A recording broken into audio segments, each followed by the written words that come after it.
ಎಲ್ಲ ಸ್ಪರ್ಧಾ ಮಿತ್ರರಿಗೆ ನಮ್ಮ ಸ್ಪರ್ಧಾ ಸಾಮ್ರಾಜ್ಯ ಸ್ಟಡಿ ಸರ್ಕಲ್ ಯೂಟ್ಯೂಬ್ ಚಾನಲಿಂದ ತಮ್ಮ ಎಲ್ಲರಿಗೂ ಕೂಡ ಒಂದು ಆತ್ಮೀಯ ಸ್ವಾಗತವನ್ನು ಕೋರ್ತಾ ಇವತ್ತು ನಾವು ಕೆ ಎಸ್ ಸಂಬಂಧಪಟ್ಟಂತೆ ಪೂರ್ವಭಾವಿ ಪರೀಕ್ಷೆ ಮತ್ತು ಮುಖ್ಯ ಪರೀಕ್ಷೆ ಅಂದರೆ ಪ್ರಿಲಿಮ್ಸ್ ಮತ್ತು ಮೇನ್ಸ್ ನಾವು ಸಿಲೆಬಸ್ಸನ್ನು ನೋಡೋದಕ್ಕಿಂತ ಮುಂಚಿತವಾಗಿ ಇನ್ನೂ ಯಾರು ನಮ್ಮ ಚಾನಲನ್ನು ಸಬ್ಸ್ಕ್ರೈಬ್ ಮಾಡ್ಕೊಂಡಿಲ್ಲ ಸಬ್ಸ್ಕ್ರೈಬ್ ಮಾಡ್ಕೋರಿ, ಶೇರ್ ಮಾಡ್ಕೋರಿ, ನಮ್ಮ ಚಾನಲನ್ನು ಫಾಲೋ ಮಾಡಿರಿ ಅಂತ ಹೇಳ್ತಾ ಇವತ್ತಿನ ಒಂದು ತರಗತಿಯನ್ನು ನಾವು ಆರಂಭ ಮಾಡೋಣ. ಕೆ ಎಸ್ ಪ್ರಿಲಿಮ್ಸ್ ಅಂದರೆ ಒಟ್ಟು ಮೂರು ರೀತಿಯಲ್ಲಿ ಕೆ ಎಸ್ ಪರೀಕ್ಷೆ ನಡೀತದೆ. ಒಂದನೇದ್ದು prelims, second mains, third interview ಅಂತ ಒಟ್ಟು ಮೂರು ರೀತಿಯಲ್ಲಿ ಕೆ ಎಸ್ ನೇಮಕಾತಿ ಪೂರ್ಣಗೊಳ್ತದೆ. ಕೆ ಎಸ್ ಅಲ್ಲಿ ಏನಿರ್ತಂತ ಕೇಳಿದ್ರೆ ಮೊದಲು ಪೇಪರ್ 1 ಪೇಪರ್ 2 ಇರ್ತದೆ. ಪೇಪರ್ 1 ಪೇಪರ್ 2 ಇರ್ತತಿ. ಪೇಪರನ್ನು 200 ಮಾರ್ಕ್ಸ್ ಅಂದರೆ ಪೇಪರ್ 1 200 ಮಾರ್ಕ್ಸಿಗೆ ಇರುತ್ತೆ. ಔಟ್ ಆಫ್ 100 ಕ್ವಶನ್ ಅಂದರೆ 100 ಪ್ರಶ್ನೆಗಳಿದ್ದರೆ 200 ಮಾರ್ಕ್ಸ್ ಇರುತ್ತೆ. ಅಂದರೆ 100 ಇಂಟು 2, ಹೌದಾ? 200 ಮಾರ್ಕ್ಸಿಗೆ ಟೋಟಲ್. ಪೇಪರ್ 1 ಇದ್ದರೆ ಪೇಪರ್ 2 ಕೂಡ 100 ಕ್ವಶನ್ನು 200 ಮಾರ್ಕ್ಸಿಗೆ ಇರುತ್ತೆ. ಹೌದ್ರಿ? ಹಾಗಾದ್ರೆ ಇದಕ್ಕೆ ಸಿಲೆಬಸ್ ಏನು ಅಂತ ಕೇಳಿದರೆ ಪೇಪರ್ 1 ಸಿಲೆಬಸ್ಸು ರಾಷ್ಟ್ರೀಯ ಮತ್ತು ಅಂತಾರಾಷ್ಟ್ರೀಯ ಪ್ರಾಮುಖ್ಯತೆಯ ವಿಷಯಗಳನ್ನು ಒಳಗೊಂಡಂತೆ ಸಾಮಾನ್ಯ ಅಧ್ಯಯನ ಅಂತೇಳಿ. ಏನಪ್ಪ ಅಂತ ಕೇಳಿದ್ರೆ ಕರೆಂಟ್ ಅಫೇರ್ಸ್, ನ್ಯಾಷನಲ್ಲು ಮತ್ತು ಇಂಟರ್ನ್ಯಾಷನಲ್, ರಾಷ್ಟ್ರೀಯ ಮತ್ತು ಅಂತಾರಾಷ್ಟ್ರೀಯ ಪ್ರಚಲಿತ ವಿದ್ಯಮಾನದ ಬಗ್ಗೆ ಸಂಬಂಧಪಟ್ಟಿರ್ತಕ್ಕಂಥ ಪ್ರಶ್ನೆಗಳನ್ನು ಕೇಳುವಂಥ ಚಾನ್ಸ್ ಇರುತ್ತೆ. ಮಿನಿಮಮ್ 1 ವರ್ಷದ ಒಳಗೊಂಡಂತೆ ಸಂಪೂರ್ಣ ರಾಷ್ಟ್ರೀಯ ಮತ್ತು ಅಂತಾರಾಷ್ಟ್ರೀಯ ಪ್ರಾಮುಖ್ಯತೆ ವಿಷಯಗಳು ಅದರ ಬಗ್ಗೆ ಎಷ್ಟಿರುತ್ತೆ ಅಂತ ಕೇಳಿದ್ರೆ 40 ಕ್ವಶನ್ 80 ಮಾರ್ಕ್ಸಿಗಿರುತ್ತೆ. ಯಾವುದ್ರಿ? ರಾಷ್ಟ್ರೀಯ ಮತ್ತು ಅಂತಾರಾಷ್ಟ್ರೀಯ ಪ್ರಾಮುಖ್ಯತೆ ವಿಷಯಗಳಿಗೆ ಸಂಬಂಧಪಟ್ಟಂತೆ. ಇನ್ನು ಇಲ್ಲಿ ಮಾನವಿಕ ಶಾಸ್ತ್ರ ಅಂತ ಕೊಟ್ಟಿದ್ದಾರೆ. ಮಾನವಿಕ ಶಾಸ್ತ್ರ ಅಂತ ಕೇಳಿದ್ರೆ ಇದರಲ್ಲಿ ಏನಪ್ಪ ಅಂತ ಕೇಳಿದ್ರೆ ಹಿಸ್ಟ್ರಿ, ಜಿಯೋಗ್ರಫಿ, ಕಾನ್ಸ್ಟಿಟ್ಯೂಷನ್ನು ಮತ್ತು ಎಕನಾಮಿಕ್ಸ್, ಈ 4 ಸಬ್ಜೆಕ್ಟ್ಗಳನ್ನು ನಾವು ಮಾನವಿಕ ಶಾಸ್ತ್ರ ಅಂತ ಕರಿತೀವಿ. ಇವು 4ಗಳನ್ನು ಮಾನವಿಕ ಶಾಸ್ತ್ರ. ಈ 4 ಸಬ್ಜೆಕ್ಟಿಗೆ ಒಟ್ಟು ಎಷ್ಟು ಅಂತ ಕೇಳಿದರೆ 60 ಪ್ರಶ್ನೆಗಳು ಇಂಟು 2 ಅಂದರೆ 120 ಮಾರ್ಕ್ಸ್. 120 ಮಾರ್ಕ್ಸ್ ನಮಗೆ ಈ ಮಾನವಿಕ ಶಾಸ್ತ್ರದಿಂದ ಬರ್ತೈತಿ. ರಾಷ್ಟ್ರೀಯ ಮತ್ತು ಅಂತಾರಾಷ್ಟ್ರೀಯ ಪ್ರಾಮುಖ್ಯತೆ ವಿಷಯಗಳ ಮೇಲೆ, ರಾಷ್ಟ್ರೀಯ ಮತ್ತು ಅಂತಾರಾಷ್ಟ್ರೀಯ ಪ್ರಾಮುಖ್ಯತೆ ವಿಷಯಗಳನ್ನು ಒಳಗೊಂಡಂತೆ ಸಾಮಾನ್ಯ ಅಧ್ಯಯನ ಅಂದರೆ ಇದು 40 ಕ್ವಶನ್ನು 80 ಮಾರ್ಕ್ಸು. ಮಾನವಿಕ ಶಾಸ್ತ್ರ, ಜಿಯೋಗ್ರಫಿ, ಹಿಸ್ಟ್ರಿ, ಕಾನ್ಸ್ಟಿಟ್ಯೂಷನ್ನು ಮತ್ತು ಎಕನಾಮಿಕ್ಸ್ ಇವನ್ನ ಒಳಗೊಂಡಂತೆ 60 ಪ್ರಶ್ನೆ ಇಂಟು 2 ಅಂದರೆ 120 ಮಾರ್ಕ್ಸ್ ನಮಗೆ ಪೇಪರ್ 1. ಪೇಪರ್ 1 ಟೋಟಲ್ 200 ಮಾರ್ಕ್ಸಿಗೆ ಇರ್ತದೆ. ಹಾಗಾದ್ರೆ ಎರಡನೇ ಪೇಪರ್ ಏನಪ್ಪ ಅಂತ ಕೇಳಿದ್ರೆ ಅದು ಕೂಡ 100 ಪ್ರಶ್ನೆಗಳಿದ್ರೆ 200 ಮಾರ್ಕ್ಸ್ ಇರುತ್ತೆ. 100 ಪ್ರಶ್ನೆಗಳು. ಹಾಗಾದ್ರೆ ಇಲ್ಲಿ ಸ್ಟೇಟ್ ಅಂದರೆ ರಾಜ್ಯದ ಕರೆಂಟ್ ಅಫೇರ್ಸ್ ಒಳಗೊಂಡಿರ್ತೈತಿ. ರಾಜ್ಯದ ಪ್ರಾಮುಖ್ಯತೆ ಮತ್ತು ಅದಕ್ಕೆ ಸಂಬಂಧಿಸ್ತಕ್ಕಂಥ ಸಾಮಾನ್ಯ ಅಧ್ಯಯನ. ಇದ್ರ ಜೊತೆಗೇ ರಾಜ್ಯ ಸರ್ಕಾರದ ಯೋಜನೆಗಳು ಸಹ ಇದರಲ್ಲಿ ಕೇಳುವಂಥ ಚಾನ್ಸ್ ಇರುತ್ತೆ. ರಾಜ್ಯ ಸರ್ಕಾರದ ಯೋಜನೆಗಳು ಇತ್ತೀಚೆಗೆ ಯೋಜನೆಗಳಾಗಿರ್ತವೆ. ಈಗ ನಮ್ಮ ಕರ್ನಾಟಕ ಪಂಚ ಯೋಜನೆಗಳಂತ ಮಾಡಿದ್ರು ಗೊತ್ತಾ? ಗೃಹಲಕ್ಷ್ಮಿ ಯೋಜನೆ, ಹೌದಾ? ಈ ಥರ ಒಂದಿಷ್ಟು 5 ಯೋಜನೆಗಳು ಮಾಡಿದ್ರಲ್ಲ. ಈ ಥರ ಪ್ರತಿಯೊಂದು ಯೋಜನೆಗಳನ್ನು ಈ ಒಂದು ಪಠ್ಯಕ್ರಮದಲ್ಲಿ ಕೇಳುವಂಥ ಚಾನ್ಸ್ ಇರುತ್ತೆ. ಹಾಗಾದರೆ ಇದು ಸಹ 40 ಪ್ರಶ್ನೆಗಳು ಇಂಟು 2 ಅಂತ ಹೇಳಿದರೆ ನಮಗೆ 80 ಮಾರ್ಕ್ಸ್ ಬರೀ ಕರೆಂಟ್ ಅಫೇರ್ಸಿಂದ ಬರುತ್ತೆ. ಇನ್ನು ಸಾಮಾನ್ಯ ವಿಜ್ಞಾನ ಮತ್ತು ತಂತ್ರಜ್ಞಾನ ಮತ್ತು ಪರಿಸರ ವಿಜ್ಞಾನ ಇದು ಸೇರಿ 30 ಕ್ವಶನ್ ಬರ್ತಾವೆ. 30 ಇಂಟು 2 ಅಂದರೆ 60. ಇನ್ನು ಗ್ರಹಣ ಶಕ್ತಿ ಮತ್ತು ಸಂವೇದನಾ ಶಕ್ತಿ, ಮನೋಶಕ್ತಿ ಅಂದರೆ ಮೆಂಟಾಲಿಬಿಟಿ, ಇದು ಕೂಡ 30 ಕ್ವಶನ್ನು ಇಂಟು 2 ಅಂದರೆ ಎಷ್ಟಂತ ಕೇಳಿದ್ರೆ ಇದು ಕೂಡ 60 ಮಾರ್ಕ್ಸು. ಒಟ್ಟು ಇದು ಕೂಡ 100 ಪ್ರಶ್ನೆ 200 ಮಾರ್ಕ್ಸು ಇರ್ತಕ್ಕಂಥದ್ದು. ಒಟ್ಟು 400 ಪ್ರಶ್ನೆಗಳಿಗೆ 400 ಅಂಕಗಳಿಗೆ ಏನಾಗ್ತಂತ ಕೇಳಿದ್ರೆ ಪ್ರಿಲಿಮ್ಸ್ ಕ್ವಾಲಿಫೈಯಿಂಗ್ ಮಾಡಲಾಗುತ್ತೆ. 400ಕ್ಕೆ ನೀವು ಎಷ್ಟು ತಗೊಂಡಿರಿ ಅನ್ನೋದರ ಮೇಲೆ ಪ್ರಿಲಿಮ್ಸ್ ಕ್ವಾಲಿಫೈ ಆಗುತ್ತೆ.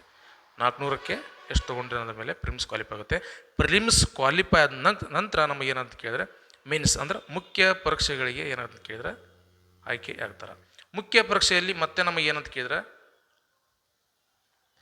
Paper 1, paper 2, paper 1, paper 2, paper 2, paper 3, paper 4, paper 4 ಒಟ್ಟು ಎಷ್ಟು ಅಂತ ಕೇಳಿದ್ರೆ ಪೇಪರ್ 4, ಪೇಪರ್ 5 5 ಪೇಪರ್ ಇರ್ತಾವೆ. ನಮಗೆ ಒಟ್ಟು ಎಷ್ಟು ಇರ್ತಾವೆ? 5 ಪೇಪರ್ ಇರ್ತಾವೆ. ಈ 5 ಪೇಪರ್ ಏನಂತ ಕೇಳಿದರೆ ನಮಗೆ ರ್ಯಾಂಕಿಗೆ ಕನ್ಸಿಡರ್ ಆಗುತ್ತೆ. ಹಾಗಾದ್ರೆ ಇದರಲ್ಲಿ ಕನ್ನಡ ಮತ್ತು ಇಂಗ್ಲೀಷ್ ಇರುತ್ತೆ. ಕನ್ನಡ ಮತ್ತು ಇಂಗ್ಲೀಷ್ ಇರುತ್ತೆ. ಇವು ಜಸ್ಟ್ ಕ್ವಾಲಿಫೈಯಿಂಗ್ ಪೇಪರ್ ಇರ್ತವೆ. ಇದು just qualifying paper. Kannada 150, English 150, 300 ಮಾರ್ಕ್ಸಿಗೆ ಇರುತ್ತೆ. ಅದು ಜಸ್ಟ್ ಕ್ವಾಲಿಫೈಯಿಂಗ್ ಇರುತ್ತೆ. ಅಂದರೆ 33% ಅಂದರೆ ಕ್ವಾಲಿಫೈಯಿಂಗ್ ಇರುತ್ತೆ. ಅದಾದ ಬಳಿಕ ಏನಂತ ಕೇಳಿದ್ರೆ ಪೇಪರ್ 1ನಲ್ಲಿ ಪ್ರಬಂಧ ಕೇಳುತ್ತೆ. ಪೇಪರ್ 1ನಲ್ಲಿ ಪ್ರಬಂಧ ಇರುತ್ತೆ. ಪ್ರಬಂಧ ಒಟ್ಟು 2 ಇರ್ತವೆ. ಒಂದು ಪ್ರಬಂಧಕ್ಕೆ 125 ಮಾರ್ಕ್ಸ್ ಇರುತ್ತೆ. ಒಂದು ಪ್ರಬಂಧಕ್ಕೆ 125 ಮಾರ್ಕ್ಸು. ಒಟ್ಟು 2 ಪ್ರಬಂಧ ಇರ್ತವೆ. ಒಟ್ಟು 2 ಪ್ರಬಂಧವನ್ನು ಕೇಳಲಾಗುತ್ತೆ. ಅಂದರೆ ಪೇಪರ್ 1 250 ಮಾರ್ಕ್ಸಿಗೆ ಇರುತ್ತೆ. 250 ಮಾರ್ಕ್ಸಿಗೆ ಇರುತ್ತೆ. 2 ಪ್ರಬಂಧವನ್ನು ಕೇಳಲಾಗುತ್ತೆ. ಒಂದು ಪ್ರಬಂಧಕ್ಕೆ 125 ಮಾರ್ಕ್ಸ್ ಇರುತ್ತೆ.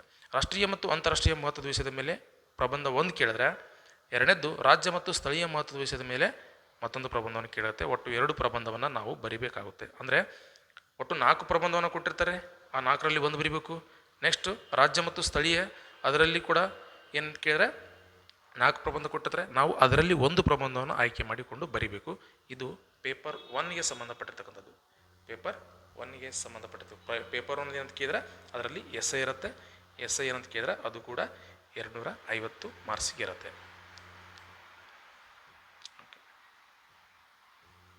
ಈಗ ಪೇಪರ್ 2 GS1, ಪೇಪರ್ 2 GS1 ಅಂತ ಕರಿತೀವಿ. GS1 ಪೇಪರ್ 2 ಇದು. ಇದರಲ್ಲಿ ಏನೇನು ಒಳಗೊಂಡಿರುತ್ತೆ ಅಂತ ಕೇಳಿದ್ರೆ ಇತಿಹಾಸ ಮತ್ತು ಸಂಸ್ಕೃತಿ ಪರಂಪರೆ ಮತ್ತು ಭಾರತ ಮತ್ತು ಕರ್ನಾಟಕವನ್ನು ಒಳಗೊಂಡಂತೆ ಇತಿಹಾಸ. ಇದರೊಳಗೆ ಯೂನಿಟ್ 1 ಇರುತ್ತೆ.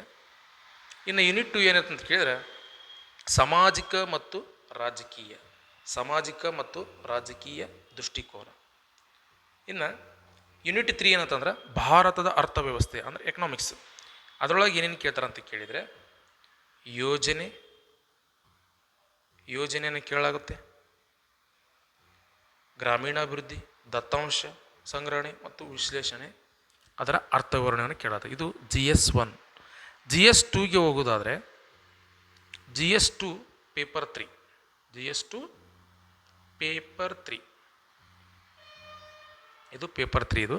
ಇದರಲ್ಲಿ ಭೌತಿಕ ಲಕ್ಷಣಗಳು ಮತ್ತು ಸ್ವಾಭಾವಿಕ ಸಂಪನ್ಮೂಲ ಅಂದ್ರೆ ಜಾಗ್ರಫಿ. ಸೆಕೆಂಡು ಭಾರತ ಸಂವಿಧಾನದ ಸ್ಥೂಲ ಸಮೀಕ್ಷೆ. ಮೂರನೇದ್ದು ಸಾರ್ವಜನಿಕ ಆಡಳಿತ ಮತ್ತು ನಿರ್ವಹಣೆ ಅಂತಾರಾಷ್ಟ್ರೀಯ ಸಂಬಂಧಗಳು. ಅಂದ್ರೆ ಇಲ್ಲಿ ಪಬ್ಲಿಕ್ ಅಡ್ಮಿನಿಸ್ಟ್ರೇಷನನ್ನು ಕೇಳಲಾಗುತ್ತೆ. ಜೊತೆಗೆ ಅಂತಾರಾಷ್ಟ್ರೀಯ ಸಂಬಂಧಗಳು ಈ ಸಬ್ಜೆಕ್ಟ್ ಕೂಡ ಇದರಲ್ಲಿ ಇರುತ್ತೆ. ಈ 3 ಯೂನಿಟ್ 1, ಯೂನಿಟ್ 2, ಯೂನಿಟ್ 3 ಇವು ಸಾಮಾನ್ಯ ಅಧ್ಯಯನ. ಅಂದರೆ ನಮಗಿಲ್ಲಿ ಇದು ಕೂಡ 250 ಮಾರ್ಕ್ಸ್ ಇರುತ್ತೆ. 250 ಮಾರ್ಕ್ಸ್. ನೆಕ್ಸ್ಟು GS3 ಪೇಪರ್ 4 ಭಾರತದ ಅಭಿವೃದ್ಧಿ ವಿಜ್ಞಾನ ಮತ್ತು ತಂತ್ರಜ್ಞಾನದ ಪಾತ್ರ ಮತ್ತು ಪ್ರಭಾವವನ್ನು ಕೇಳ್ತಾರೆ. ಸಾರ್ವಜನಿಕ ವಲಯದಲ್ಲಿ ಮಾಹಿತಿ ಮತ್ತು ತಂತ್ರಜ್ಞಾನ, ಸೈನ್ಸ್ ಆ್ಯಂಡ್ ಟೆಕ್ ಇದು. ನೆಕ್ಸ್ಟು ಸ್ವಾಭಾವಿಕ ವಿಜ್ಞಾನ, ಜೀವವಿಜ್ಞಾನ, ಕೃಷಿ ವಿಜ್ಞಾನ, ಆರೋಗ್ಯ ಮತ್ತು ನೈರ್ಮಲ್ಯದಲ್ಲಿ ಮುಂದುವರೆದ ಮತ್ತು ಆಧುನಿಕ ಪ್ರವೃತ್ತಿಗಳು. ಮೂರನೇ ಯೂನಿಟ್ ಏನಪ್ಪ ಅಂತ ಕೇಳಿದ್ರೆ ಪರಿಸರ ಅಧ್ಯಯನ, ಪರಿಸರ ಮತ್ತು ಜೀವ ಪರಿಸರ ಶಾಸ್ತ್ರದ ಅಭಿವೃದ್ಧಿ ವಿದ್ಯಮಾನಗಳು ಮತ್ತು ಸವಾಲುಗಳು ಅಂದರೆ ಎನ್ವೈರ್ಮೆಂಟ್ ಇದು EVS. ಈ ಮೂರು ಯೂನಿಟ್ಗಳು ಸೇರಿ ಪೇಪರ್ 4 GS3ದಲ್ಲಿ ಕಂಡುಬರುತ್ತೆ. ಇದು ಕೂಡ 250 ಮಾರ್ಕ್ಸ್ ಇರುತ್ತೆ. 250 ಮಾರ್ಕ್ಸ್ ಇರುತ್ತೆ. ಲಾಸ್ಟ್ ಪೇಪರ್ 5 ಮತ್ತು GS4 ಇದು ಬಂದು ಎಥಿಕ್ಸ್ ಆ್ಯಂಡ್ ಇಂಟೆಗ್ರಿಟಿ ಅಂತೇಳಿ, ನೀತಿಶಾಸ್ತ್ರ, ಸಮಗ್ರತೆ ಮತ್ತು ಕೌಶಲ್ಯ. ಈ 3 ಯೂನಿಟ್ಗಳನ್ನ ಒಳಗೊಂಡಂತೆ ಪೇಪರ್ 5 ಇರುತ್ತೆ.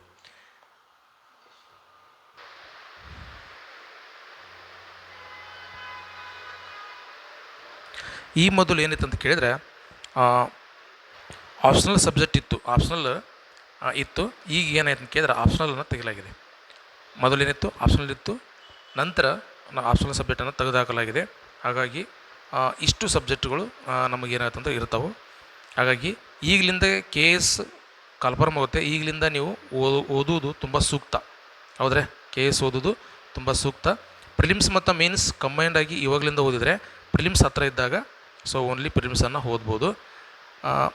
ಇದಿಷ್ಟು ಇವತ್ತಿನ ಒಂದು ತರಗತಿಯಾಗಿತ್ತು. ಮುಂದಿನ ತರಗತಿಯನ್ನು ಮತ್ತೆ ನೋಡೋಣ. ಎಲ್ಲರಿಗೂ ಧನ್ಯವಾದಗಳು. ಯಾರೇನೋ ನಮ್ಮ ಚಾನಲನ್ನು ಸಬ್ಸ್ಕ್ರೈಬ್ ಮಾಡ್ಕೊಂಡಿಲ್ಲ ಸಬ್ಸ್ಕ್ರೈಬ್ ಮಾಡ್ಕೊರಿ, ಶೇರ್ ಮಾಡ್ಕೊರಿ ಅಂತ ಹೇಳ್ತಾ ಇವತ್ತಿನ ಒಂದು ತರಗತಿಯನ್ನು ಮುಗಿಸೋಣ. ಎಲ್ಲರಿಗೂ ಧನ್ಯವಾದಗಳು.